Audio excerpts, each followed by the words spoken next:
Hello students, how are you? Today's topic is electric flux. Electric flux. एक 11th में आया था water efflux. 11th में एक टॉपिक आया था बर्नौली थ्योरम वाले चैप्टर में वाटर इफ्लक्स. ठीक है, तो जैसे सपोज करो, पहले तो ये देखो डायग्राम, बाद में थोड़ा सा डिस्कस करेंगे इफ्लक्स के बारे में. ठीक है, ये एक डायग्राम दिखाई दे रहा है. ठीक है, ये इलेक्ट्रिक फील्ड लाइंस हैं और इलेक्ट्रिक फील्ड लाइंस हैं. इस इलेक्ट्रिक फील्ड के अंदर ये चार सरफेसेस हैं, फर्स्ट, सेकंड, थर्ड, फोर्थ. चार सरफेस इसमें ड्रॉ किए गए हैं. ठीक है, तो इन सरफेस में से देखो, आइडिया लगाओ कितनी लाइन इलेक्ट्रिक फील्ड लाइन पास हो रही है. काउंट करो, इसमें से कितनी इलेक्ट्रिक फील्ड लाइन पास हो रही है. 1 2 3 4 5 6 7 8. इसमें से कितनी लाइन पास हो रही है. 1 2 3 4 5 6. इसमें से कितनी लाइन पास हो रही है. 1 2 3 4. इसमें से 2 लाइन पास हो रही है. ठीक है, electric field lines are hypothetical lines. ये सजेस्ट की हुई है, ये सिर्फ इमेजिन की हुई है.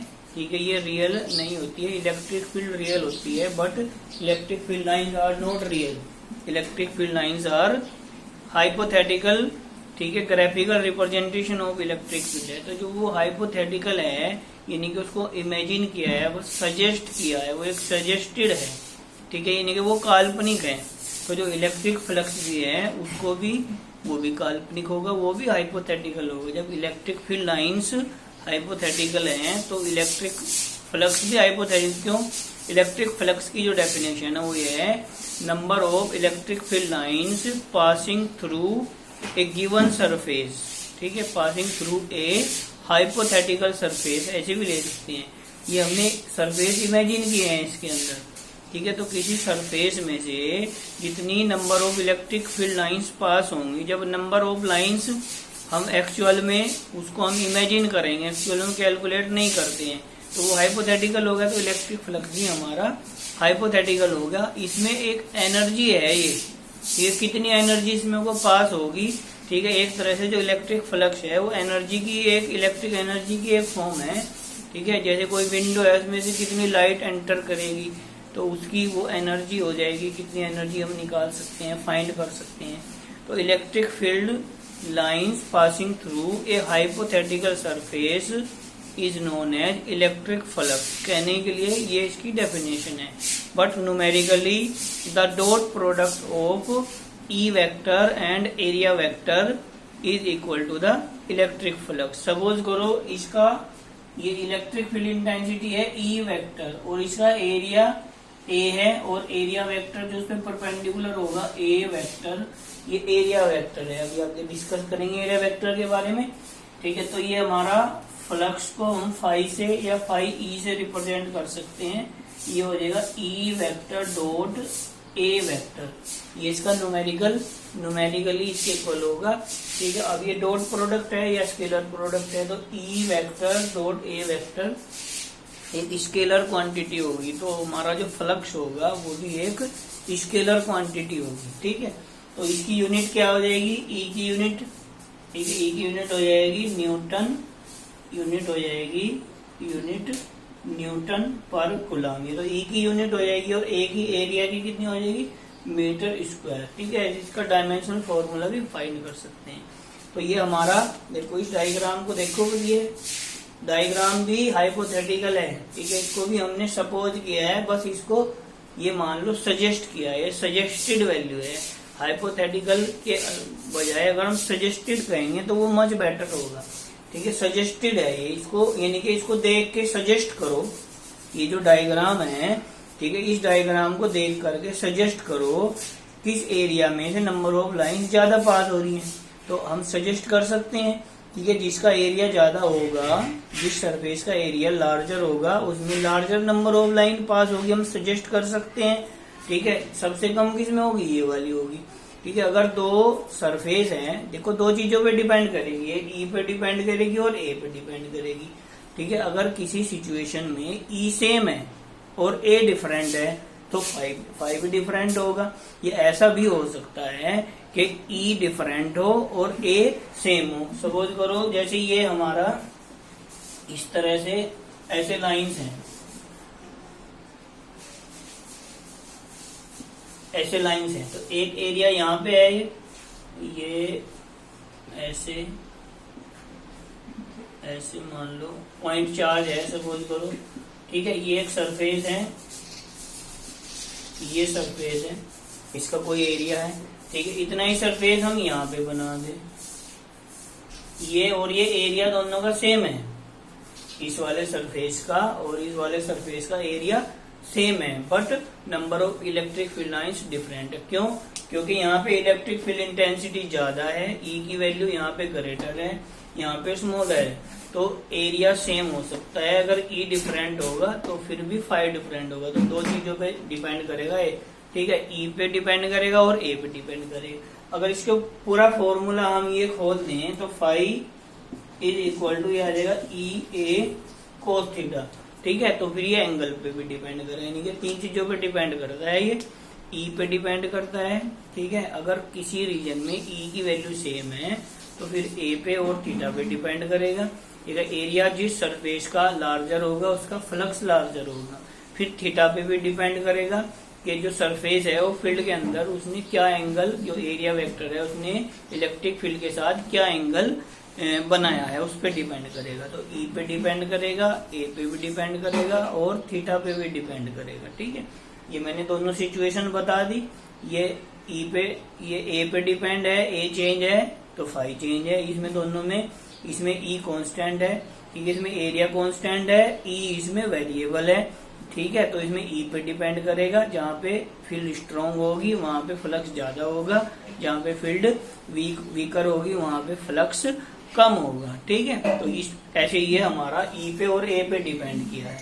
अब हम जैसे देखो इसको हम, ये हमें ये दिखाई दे रहे हैं, देखो ये वाला एक ये है, ठीक है, ये वाला ऐसे इसमें से लाइन पास हो रही है। फिर ये वाला है, ये इससे बड़ा है, ठीक है, ये बड़े वाला है, ठीक है, इसमें से लाइन जो पास होंगी। फिर ये वाला आ जाएगा, ये, फिर ये वाला आ जाएगा और फिर ये वाला आ जाएगा। तो अलग अलग इनका एरिया है, ठीक है। इसमें से ऐसे पास होंगी नंबर ऑफ लाइंस इनमें ऐसे, तो किसी में से 2 पास हैं, किसी में से 3 पास है, इसमें से ज्यादा लाइन पास होंगी। तो जितनी इसमें लाइन ऐसे पास होंगी, ठीक है, ऐसे भी लाइन पास हो सकती है, ठीक है, ऐसे भी लाइन पास हो, ये हो जाएंगी ऐसे, ये ऐसे इसमें से, ठीक है, ऐसे भी पास हो सकती है। तो वो एंगल चेंज हो जाएगा, फिर समझेंगे ना। तो ये हमारा इलेक्ट्रिक फ्लक्स है, ठीक है। कहने के लिए डेफिनेशन क्या है, ठीक है, number of electric field lines passing through a surface inside electric field. Electric field के अंदर कोई सरफेस है, उसमें जितनी नंबर ऑफ लाइंस पासेज होंगी उसको हम इलेक्ट्रिक फ्लक्स बोल देंगे। Numerically the dot product of E vector and area vector is equal to the electric flux के इक्वल हो। इट इज स्केलर क्वांटिटी, ये एक स्केलर क्वांटिटी होगी, ठीक है। अब देखो थीटा पे कैसे डिपेंड करता है।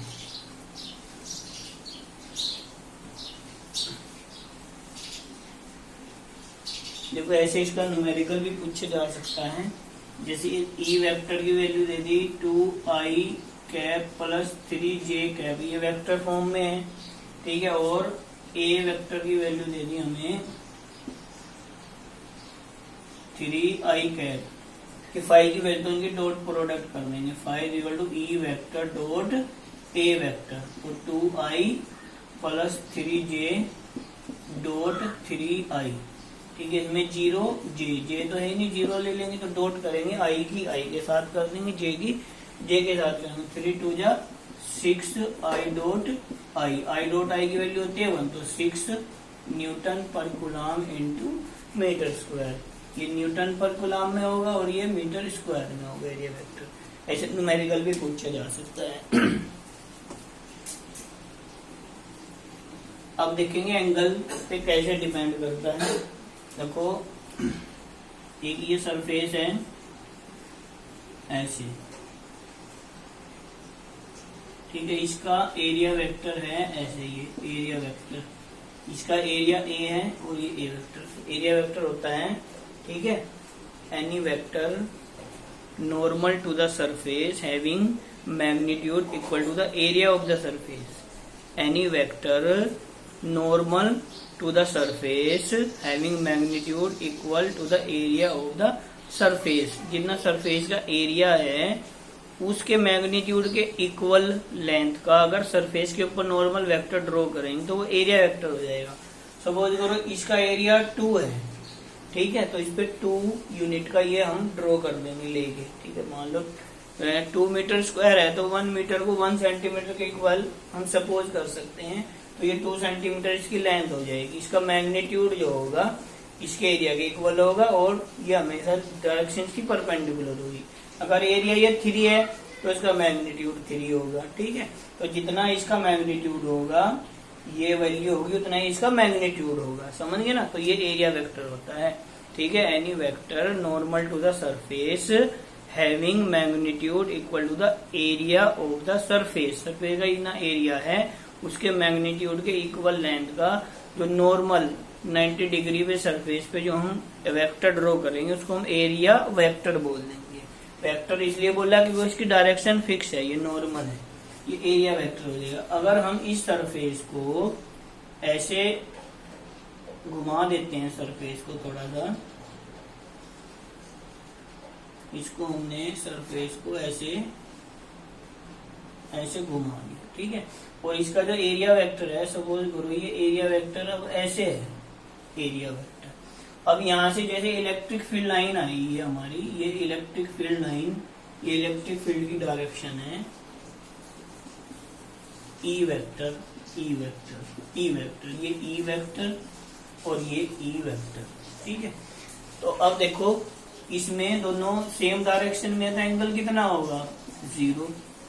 अगर दोनों सेम डायरेक्शन, अगर इलेक्ट्रिक फील्ड सरफेस के परपेंडिकुलर है तो थीटा की वैल्यू 0 होगी। इसमें बहुत कंफ्यूजन होगा बाद में चल के। Electric field is perpendicular to the plane, तो वहां दिमाग में आता है कि परपेंडिकुलर है, थीटा की वैल्यू 90 होगी। भाई एरिया वेक्टर भी तो परपेंडिकुलर है। ई वेक्टर अगर परपेंडिकुलर है सरफेस के या प्लेन के, ऐसे लिखा हुआ होगा, तो E vector perpendicular to the plane या परपेंडिकुलर टू द सरफेस। भाई एरिया वेक्टर भी तो परपेंडिकुलर है, ये ध्यान रखना है। तो दोनों के बीच का एंगल कितना हो जाएगा? 0 हो जाएगा। तो यहाँ पे थीटा की वैल्यू 0 हो जाएगी। बच्चे यहाँ जल्दबाजी में क्या करते हैं, थीटा की वैल्यू 90 सोच लेते हैं, मेरे दिमाग में 90 पुट कर देते हैं, तो वो गलत हो जाएगा, ठीक है। अब यहाँ पे सपोज करो ये एंगल है थीटा, ये कुछ भी हो सकता है, 30 डिग्री, 60 डिग्री। ये एंगल किसके साथ है? ये जो ई वेक्टर ने एंगल बनाया है इसके साथ, एरिया वेक्टर के साथ, ठीक है। अगर इसका प्लेन के साथ एंगल दिया हुआ हो, जैसे ये प्लेन है, प्लेन के साथ एंगल दिया हो तो उसको 90 में से माइनस कर देंगे। अगर ई वेक्टर का प्लेन के साथ एंगल गिवन हो तो उसको 90 में से माइनस कर देंगे। अगर वो सरफेस के साथ ही है सीधा, उसमें नॉर्मल के साथ है, तो उसको हम फिर एज इट इज ले लेंगे। अब देखो यहाँ पे थीटा, तो यहाँ पे फ्लक्स कितना आ जाएगा? फाई = ई ए कोस 0। कोस 0 की वैल्यू हो जाएगी 1, तो ये हमारा मैक्सिमम होगा। फाई मैक्सिमम = ई ए हो जाएगा। और यहाँ पे कितनी है वैल्यू? थीटा वैल्यू है, तो यहाँ पे आ जाएगा फाई = ई ए कोस थीटा। तो ऐसे ये थीटा पे डिपेंड करता है हमारा, ठीक है। ये ई पे भी डिपेंड करता है। ई पे मैंने पहले बताया कैसे डिपेंड करता है, एरिया चेंज होगा, ई सेम है, ठीक है, तो फिर वो एरिया पे डिपेंड करेगा। अगर ई वेरिएबल है, एरिया सेम है, तो ई पे डिपेंड करेगा। और थीटा पे अगर सरफेस को हम रोटेट कर देते हैं तो वो फिर थीटा पे भी डिपेंड करेगा, ठीक है। ये हमारा इलेक्ट्रिक फ्लक्स है। अब देखो सपोज करो ये एक सरफेस है, ऐसे ये सरफेस है, ठीक है। ये इसका नॉर्मल एरिया वेक्टर है और यहाँ पे ये इलेक्ट्रिक फील्ड है, ऐसे इलेक्ट्रिक फील्ड ऐसे आके इसमें से ऐसे पास होगी, ये इलेक्ट्रिक फील्ड इंटेंसिटी है, ठीक है। तो ये वाला जो एंगल होगा, ये एंगल है प्लेन के साथ, angle with plane, angle with plane और सरफेस, प्लेन ऑफ सरफेस के साथ ही एंगल दिया हुआ थीटा। लेकिन हमें इसकी जरूरत नहीं है। अगर प्लेन के साथ दिया है तो हमें जरूरत है इसकी, हमें यहाँ पे ये वाला एंगल चाहिए। तो जब ये यहाँ से यहाँ तक पूरा 90 होगा, ये थीटा होगा, तो ये कितना बचेगा 90 माइनस थीटा बचेगा। तो ये न्यूमेरिकल में इसका यूज होगा, ठीक है, अगर न्यूमेरिकल में ध्यान से पढ़ना है, ठीक है। Electric field make angle 60 degree with the normal, जो एरिया वेक्टर होगा वही नॉर्मल होगा। नॉर्मल बोल दो या एरिया वेक्टर बोल दो, एक ही बात है, क्योंकि एरिया वेक्टर की डेफिनेशन ही है कि नॉर्मल टू द सरफेस। अगर नॉर्मल के साथ एंगल दिया हुआ है 60, तो उसको एज इट इज इसमें पुट कर देंगे। जो फॉर्मूला है φ = cos थीटा, इसमें हम एज इट इज थीटा को पुट कर देंगे। लेकिन अगर न्यूमेरिकल में ये दिया होगा, दोनों तरह से न्यूमेरिकल आता है, तो वहां फिर कंफ्यूजन हो जाता है, ठीक है। इलेक्ट्रिक फील्ड वेक्टर या electric field intensity makes angle 30 degree with the plane. बस ये प्लेन वर्ड याद रखना है। अगर प्लेन के साथ एंगल दिया हुआ है तो हमें प्लेन के साथ नहीं लेना है, हमें तो नॉर्मल के साथ लेना है, ठीक है। तो उसको 90 में से माइनस कर देंगे, ठीक है। अगर मान लो ये दे दिया कि प्लेन के साथ एंगल 30 डिग्री है, ठीक है, तो नॉर्मल के साथ वो 60 हो जाएगा, तो फिर यहाँ हम 60 लेंगे। अगर नॉर्मल के साथ है तो फिर उसको एज इट इज पुट कर देंगे, समझिए ना। और अगर वो इलेक्ट्रिक फील्ड प्लेन के परपेंडिकुलर है तो थीटा की वैल्यू 0 हो जाएगी, ठीक है। अगर इलेक्ट्रिक फील्ड वेक्टर प्लेन के पैरेलल है, इलेक्ट्रिक फील्ड वेक्टर ऐसे ही हो जाए, ये इलेक्ट्रिक फील्ड है ऐसे प्लेन के पैरेलल है, तो ये फिर एंगल हमारा देखो पैरेलल में हम सोचेंगे कि 0 लेंगे, प्लेन के ही तो पैरेलल है वो। नॉर्मल जो एरिया वेक्टर है उसके तो परपेंडिकुलर हो जाएगा, तो थीटा की वैल्यू 90 हो जाएगी। ये 2-3 केस याद रखने हैं, दोबारा फिर बताता हूँ न्यूमेरिकल के लिए, ठीक है। अगर जो ई वेक्टर है उसका नॉर्मल के साथ एंगल दिया हुआ है तो थीटा को एज इट इज रख देंगे। अगर प्लेन के साथ दिया हुआ है तो उसको 90 में से माइनस कर देंगे, ठीक है। अगर ई वेक्टर प्लेन के परपेंडिकुलर है तो थीटा 0 आ जाएगा, परपेंडिकुलर में 0 आ जाएगा।